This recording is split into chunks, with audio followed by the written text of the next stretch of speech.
Big Beard and Friends, Cryin, Lovin, and Leavin, episode 65, rated R.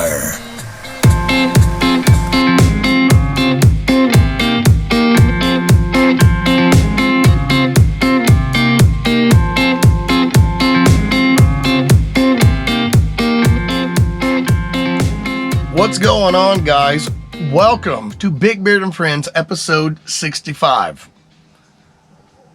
Now, today, I want to talk about cryin, lovin, and leavin. Yeah, that does sound like your typical country radio show back in the early 90s. Perhaps a couple albums might have been released under cryin, lovin, and leavin. Maybe? I don't know. Anyway, maybe that's just me and I'm showing my age. Well, at any rate, I want to go ahead and jump right into this. Yes, I am going to be talking about cryin, lovin, and leavin once again, but probably not in that sense that you think. Well, let's just jump into this. Cryin. When you take the word cryin, you know that it has a couple of definitions. I think we all know it as it's an adjective, it's a noun, person, place, thing type. You know, you can use it in a sentence, like I'm shedding tears. Okay, it'd be a crying shame. You know, same concept, adjective there. And you can actually have a freedom to express crying and not get in trouble. That's what's nice, for the most part, about just being in the world. I guess what I'm saying is we can express ourselves through crying. I think a lot of people think that it shows unmacho-ness, or it shows not strongness or weak. You know, I've said it, and I have told people certain situations, don't cry right now. But I mean, maybe for every situation, if you wanted to, you could cry. But to cry and to dwell and to stay on that, to stay where you just don't want it out. Some people actually do it for attention. And I mean, we'll take it for a moment. Take it. How do you define crying? To call loudly? To what do they say?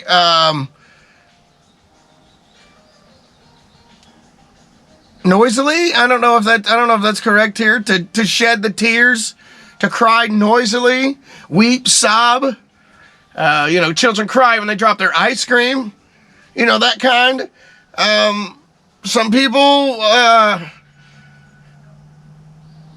have the ability to cry on cue. And here's another thing. There are actually 3 different types, apparently I'm reading, of cries. Basal, emotional, and a reflex. And I believe that if you break those down, you break some of these down and you understand, emotional, reflex, basal, this is all stuff like you don't have to think of. Some of this is just, reactions, just second nature. I guess, I didn't realize there was so much to crying. Is it a sign of weakness? No, it's not. It's the body's way to not only reduce emotional stress, but to process it.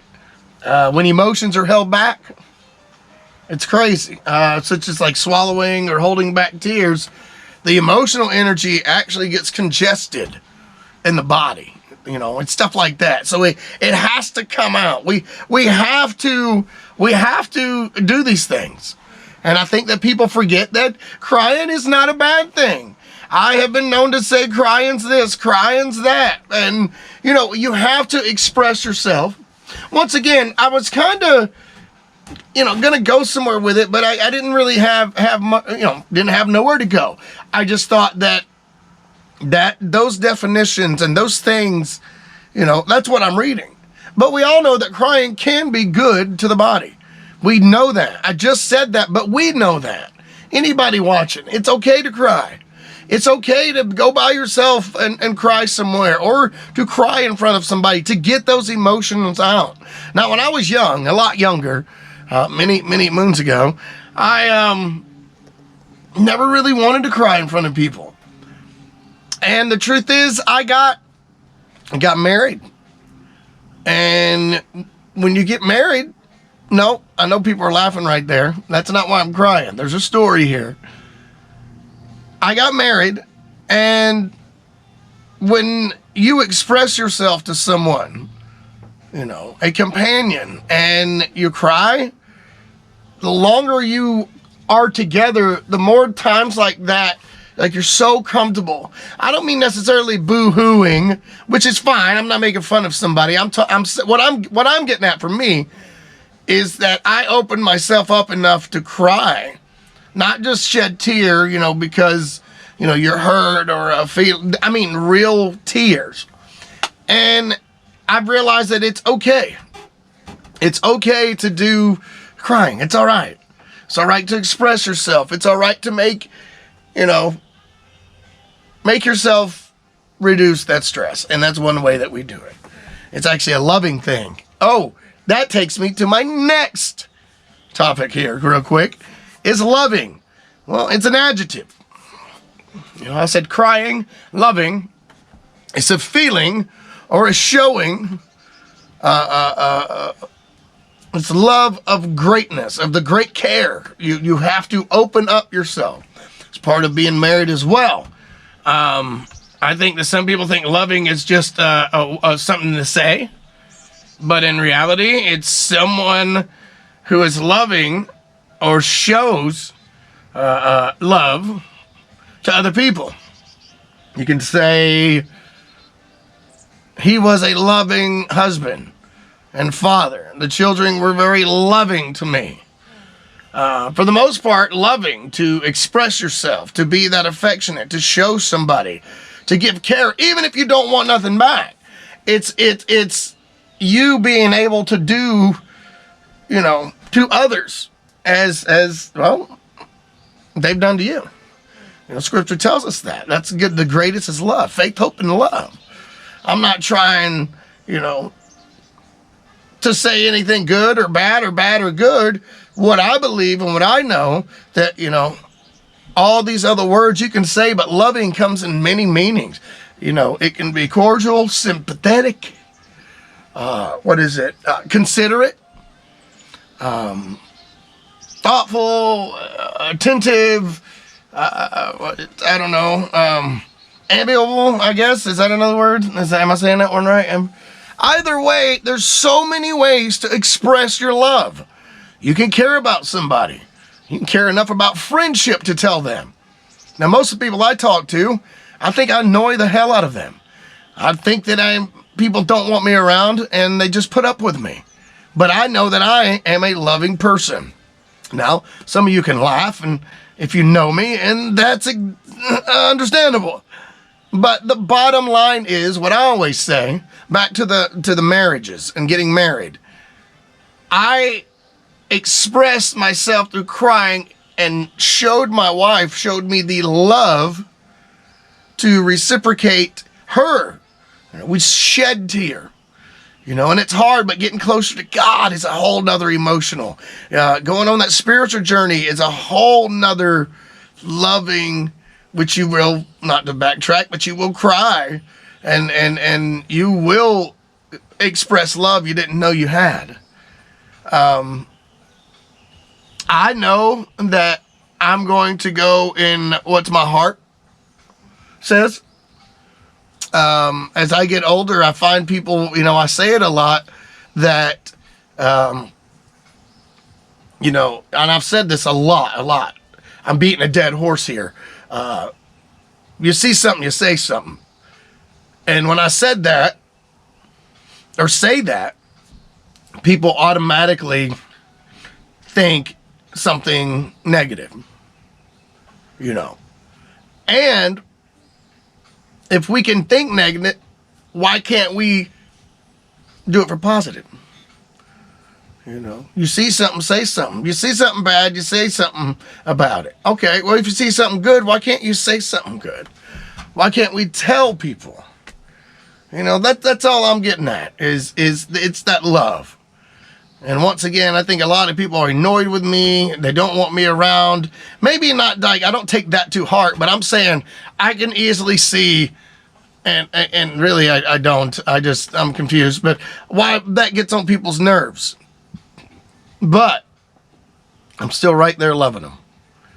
People don't realize that I have certain gifts that I can see, not like physical gifts, you know, I guess, but I can see some of those people, you know, you get around, don't judge, don't do this. I'm not necessarily judging you. I calls it how's I sees it. You know what I'm saying?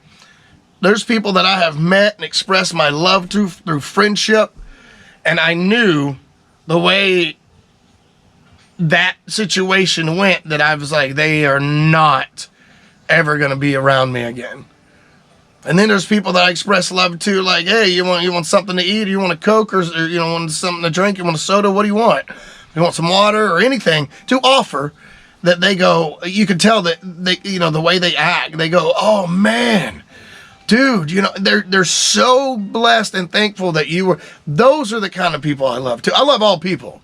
People don't love me. I get along with everybody, and everybody doesn't get along with me, you know, but to a point. But it's the love behind the whole thing. It's the tenderness. It's the fondness, the warmth, the passion, the adoration, the regard, friendliness. It's the worship of the friends. It's adulate. It's the adoredness. It's, you know, you see what I'm going with this, guys? It's all kinds of love out there. And I think it's important. I do. I really do think. And maybe I shouldn't get on some of these videos and tell you what I'm essentially going through, or what I think I see, and I call it how I see it. I tell you what, before we move on here, there are different ways that you can show love and even say I love you. There are different ways. You can show it. You know, sometimes, you know, people don't always say I love you, but they show it through cooking or cleaning or getting up stuff. Some guys, some people, calling anybody out to do it just for that day to show, oh, I don't want to say it, but today I'm only doing this. Some of us do this stuff every day, and like, I'm still showing I love you, but I don't have that in mind. I have it in mind, like, you know, she's busy, or, you know, she's working, or she's not. It's okay. It is all right to show love by, yeah, ladies, I'll say it, by doing laundry. They are all right with that. Well, I can do a lot of things in the house, and my wife just says, leave laundry alone. We'll talk about that another day. Anyway, the love is great. Like when I say love, peace, chicken grease, people like, what? What did he just say? Love. I'm showing you love, man. Be good. That's heart. Peace, like, just come on, like, love and peace and chicken grease is food. So I'm really like, go out, have a good time, show you time, and make sure you do it and peacefully while you're eating type stuff, you know. That, once again, there's a whole story behind that again, and I will actually tell the whole story one day. Why I say love, peace, chicken grease. Well, moving on real quick. We can talk about leaving. Now, Blake, what are you talking about? Cryin, lovin, and leavin? Yeah. Once again, it sounds like a bad relationship on a country Appalachian backwoods Saturday night. Or morning. Maybe Sunday, going down the river. Ding, ding, ding, ding, ding. No? Okay. You guys are crazy.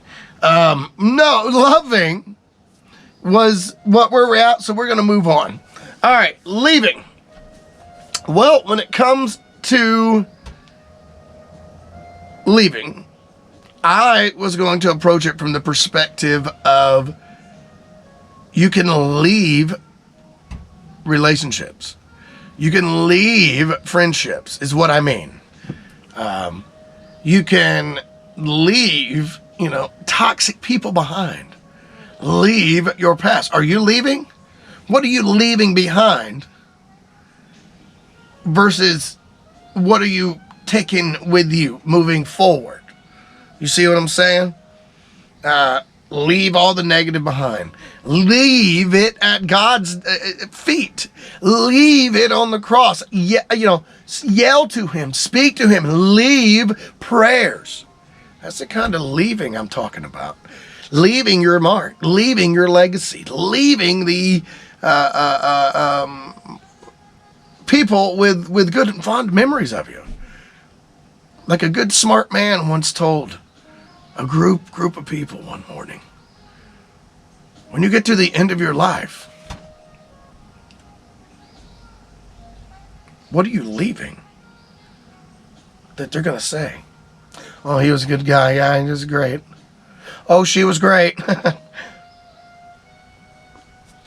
Maybe they won't jump up, spin around, and do backflips over me, or you, or anybody, but I really think when you leave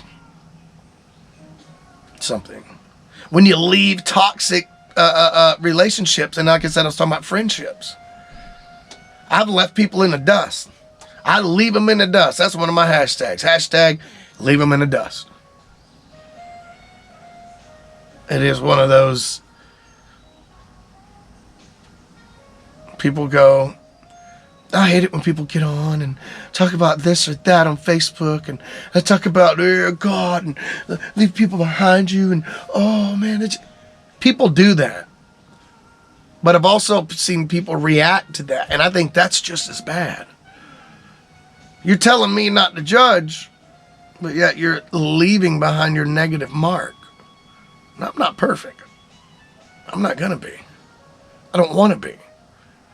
Matter of fact, I'm glad I'm not. If you ever think you want to be, whatever. But you leave that impression behind. Like when that person is telling me, or I'd seen them, people get on Facebook and they're trying to be like, what up, man? What up? Doesn't that bug you? Now this person, I admire and they inspire. Didn't bother me. It just prospectively got me thinking, I wonder how they would feel if I just turned around and said, well, you're actually, no, I can't do that. I can't tell. You're doing what, I can't tell them. I can't. So I don't say nothing. They're leaving their impression behind on me.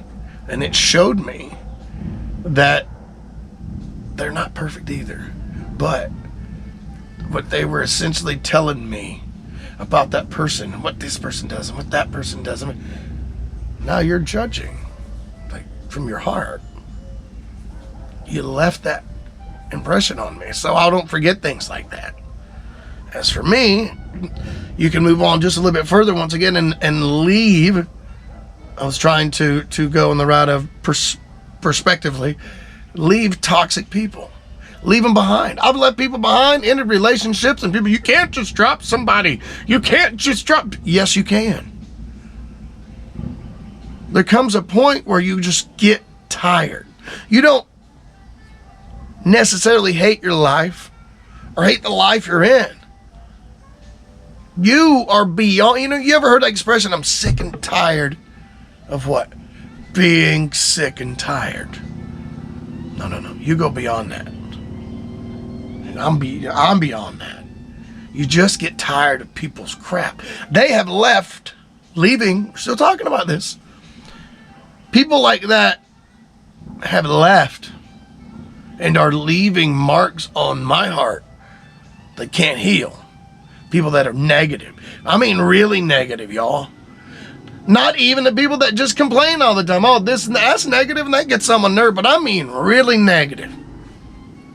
On the surface, they look, I know somebody said calm and ready. But they look fine. But inside, it's where their heart is. They're so mean. I've been around people. I've been eating at restaurants before with a gentleman who I looked up to. And we're sitting there eating inside of this restaurant one evening. And he's we're talking, just about life, just about things in general. And this guy leans over to me and he's like, while he's eating, he's like, dang, man, you see all these fat people in here? They're the ones that don't need to be in here.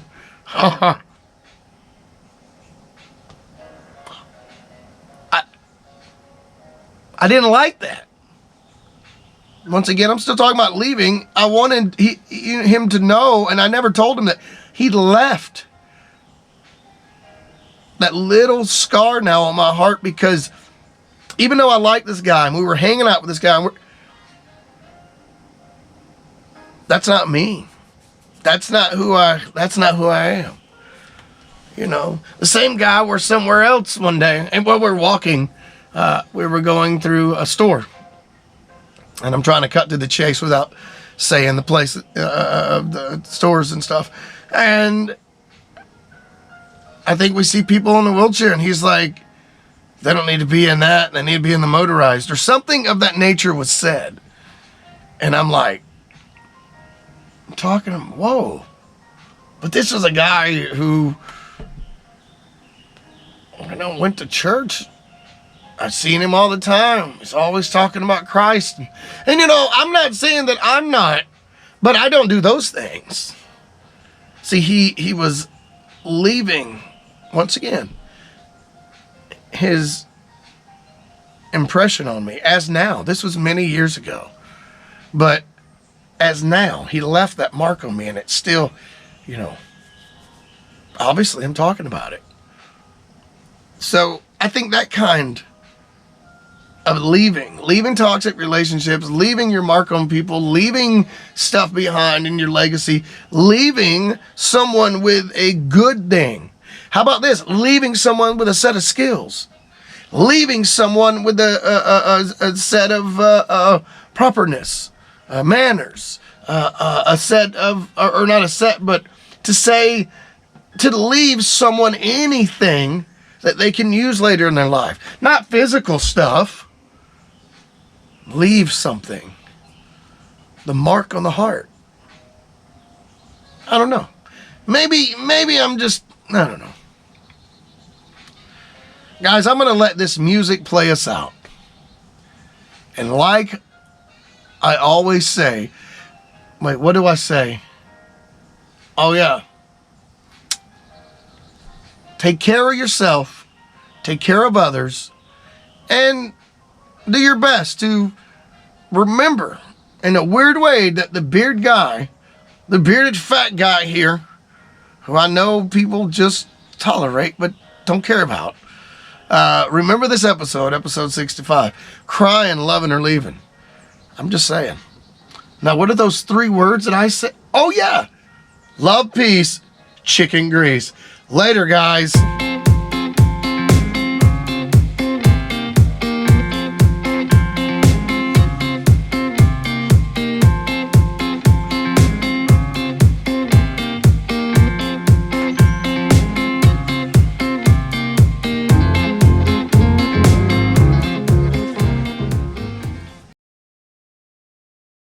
Big Beard. Presentations.